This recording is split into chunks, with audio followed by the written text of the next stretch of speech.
اس قسط کا پہلا ہی سین دل کو ہلا کر رکھ دینے والا ہے۔ در عدن صوفے پر ٹیک لگائے سر جھکائے زمین پر بیٹھی ہوگی۔ تبریز خالی پاؤں نڈھال شرم اور ندامت کا پتلا بنے ننگے پاؤں چلتا ہوا آئے گا اور در عدن کے ساتھ ہی صوفے سے ٹیک لگا کر بیٹھ جائے گا۔ وہ بے جان آواز میں ندامت کے آنسو بہاتا ہوا در عدن سے کہے گا کہ میرا کوئی قصور نہیں تھا، میں معاملے سے لا علم تھا، مجھے معاف کر دو۔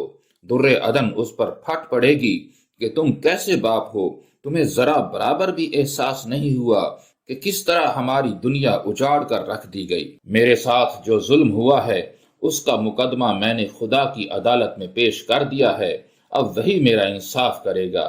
جس نے یہ ظلم کیا ہے اس کو ضرور جواب دینا ہوگا۔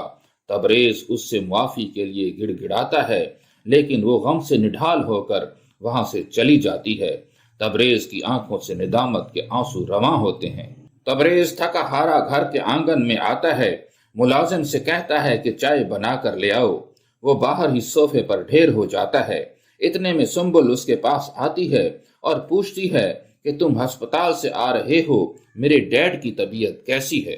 وہ بے رخی سے جواب دیتا ہے کہ بہتر ہے، تم پریشان نہ ہو، روٹین کا چیک اپ ہے، وہ بہت جلد واپس آ جائیں گے۔ سنبل اس کی پریشانی بھانپ جاتی ہے اور کہتی ہے کہ تم بھی ابھی تک در عدن کا غم دل سے لگائے بیٹھے ہو، تم نے کہا تھا کہ اس کی ہر آزمائش پر پورا اترو گے، تو اب آزمائش کا وقت آ گیا ہے، تم آج ہی در عدن کو طلاق دے دو۔ وہ کہتا ہے کہ سنبل اب بس کر دو، تم پہلے ہی در عدن پر ظلم کی انتہا کر چکی ہو، مزید اس پر کتنا ظلم ڈھاؤ گی؟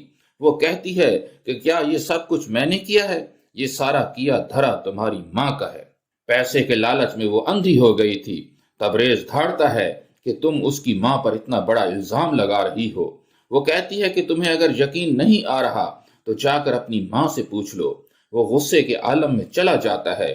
سنبل شاطرانہ نظریں لیے اپنی سازش کی کامیابی پر بیٹھی خوش ہو رہی ہوتی ہے۔ تبریز اپنے ماں باپ اور بہن کے ساتھ بیٹھا ہوا ہوتا ہے۔ وہ اپنی ماں سے پوچھتا ہے کہ تم نے یہ ظلم کیوں ڈھایا؟ اس کی ماں صاف مکرنے کی کوشش کرتی ہے لیکن جب اس کا ابا زور ڈالتا ہے تو وہ گھبرا کر معاملہ واضح کر دیتی ہے۔ وہ کہتی ہے کہ دراصل سنبل نے دھمکی دی تھی کہ اگر یہ کام نہ کیا تو وہ تبریز کو جان سے مار دے گی۔ میں نے اپنے بیٹے کی جان بچانے کے لیے یہ سب کچھ کیا ہے۔ تبریز ایک بار پھر اس کی مکاری میں آ جاتا ہے اور سنبل کے لیے دل میں غصہ لے کر وہاں سے چلا جاتا ہے۔ جب بچے چلے جاتے ہیں تو ابا اس سے پوچھتا ہے کہ تم مجھ سے سچ نہیں چھپا سکتی، میں تمہاری فطرت کو سمجھتا ہوں۔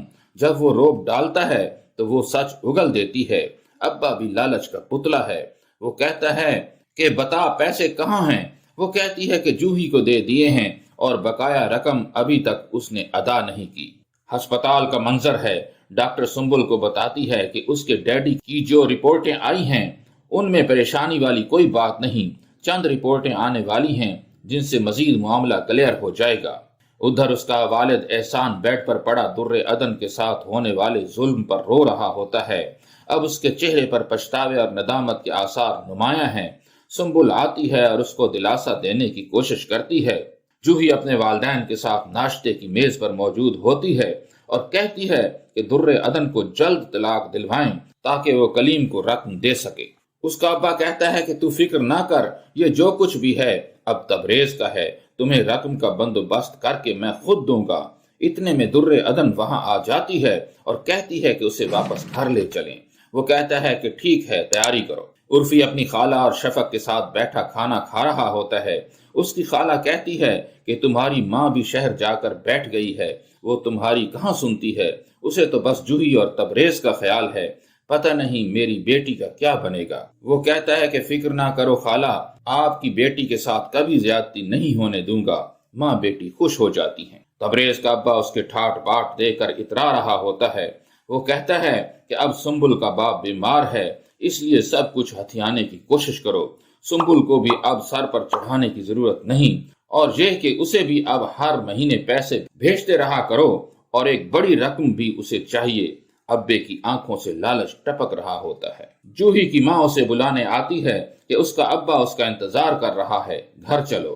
وہ کہتی ہے کہ جب تک میرا کام نہیں ہوگا میں گھر نہیں جاؤں گی۔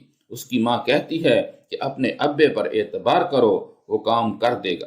در عدن گھر جانے کے لیے تیار ہے۔ تبریز آ کر اس کو کچھ رقم دینے کی کوشش کرتا ہے، وہ لینے سے انکار کر دیتی ہے اور کہتی ہے کہ میرا اللہ ہی میرے لیے کافی ہے۔